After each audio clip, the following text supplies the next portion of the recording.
Kehadiran VAR memicu perdebatan sengit di kalangan penggemar, pemain, pelatih, dan pengamat sepak bola. Sepak bola modern tak lepas dari teknologi.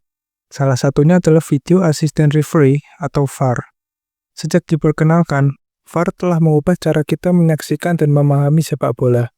Dari perdebatan sengit di media sosial hingga analisis mendalam di ruang ganti, VAR telah menjadi bagian tak terpisahkan dari permainan.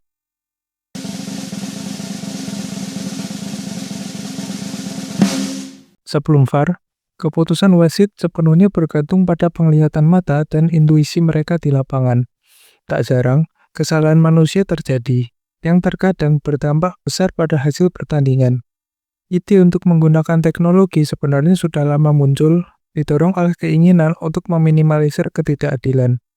Salah satu yang paling terkenal adalah insiden gol hantu Frank Lampard pada Piala Dunia 2010, di mana bola jelas melewati garis gawang, tetapi wasit tidak mengesahkannya. Insiden seperti ini memunculkan perdebatan, apakah teknologi harus digunakan untuk membantu wasit? FIFA awalnya enggan mengadopsi teknologi karena mereka takut sepak bola akan kehilangan elemen manusiawi. Namun, tekanan dari publik dan klub-klub besar akhirnya membuat mereka mempertimbangkan ulang.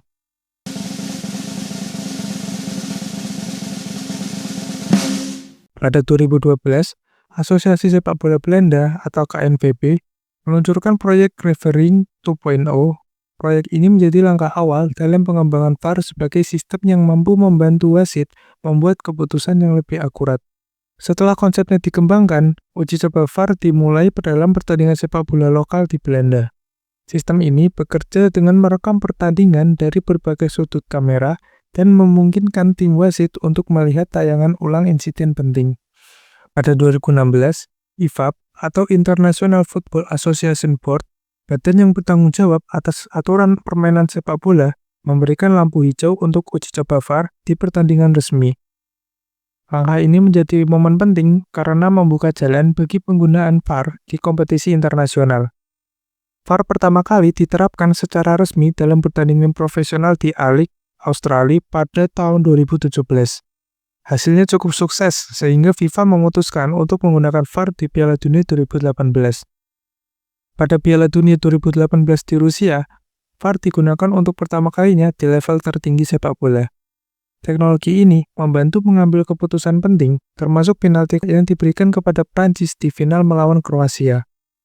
Menurut data FIFA, VAR membantu mengoreksi 20 keputusan yang salah selama turnamen, meningkatkan akurasi wasit hingga 99,3%.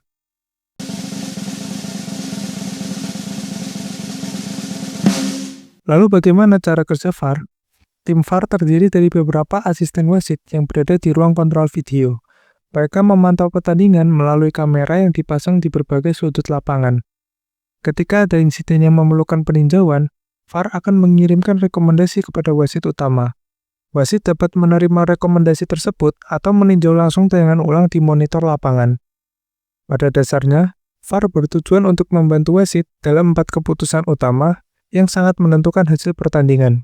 4 keputusan ini adalah: pertama, keputusan gol, termasuk gol yang sah atau tidak sah, serta pelanggaran yang terjadi sebelum gol tercipta. Kedua, keputusan penalti, termasuk apakah ada pelanggaran di dalam kotak penalti yang layak mendapatkan tendangan penalti. Ketiga, kartu merah langsung, untuk insiden yang melibatkan pelanggaran serius yang berhak diberikan kartu merah langsung. Dan yang terakhir, kesalahan identitas, apabila wasit salah memberikan kartu kepada pemain yang tidak melakukan pelanggaran. Proses review VAR dimulai ketika wasit di lapangan merekomendasikan review atau tim VAR melihat potensi clear and obvious error atau kesalahan yang jelas dan nyata. Komunikasi antara wasit dan tim VAR dilakukan melalui headset. Wasit memiliki opsi untuk melakukan on-field review dengan melihat tayangan ulang di monitor di pinggir lapangan sebelum mengambil keputusan final.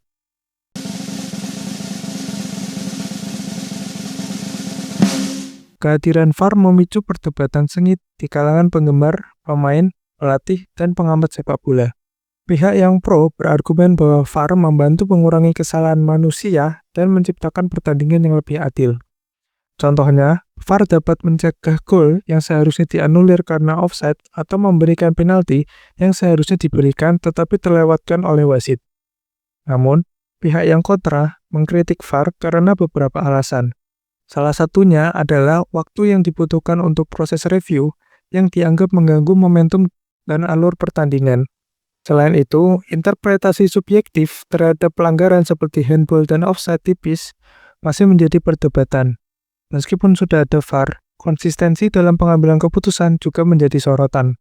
Beberapa kritikus juga berpendapat bahwa VAR menghilangkan unsur spontanitas dan emosi dalam sepak bola.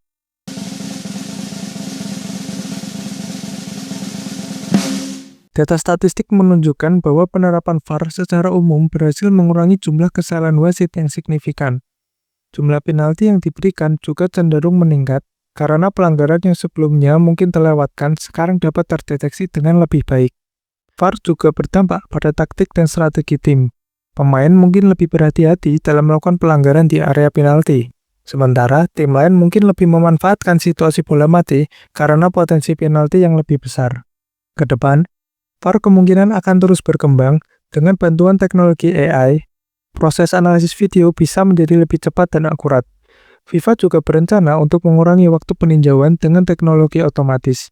Jadi, meskipun VAR masih menjadi perdebatan, tidak bisa disangkal bahwa teknologi ini adalah langkah maju untuk menciptakan sepak bola yang lebih adil.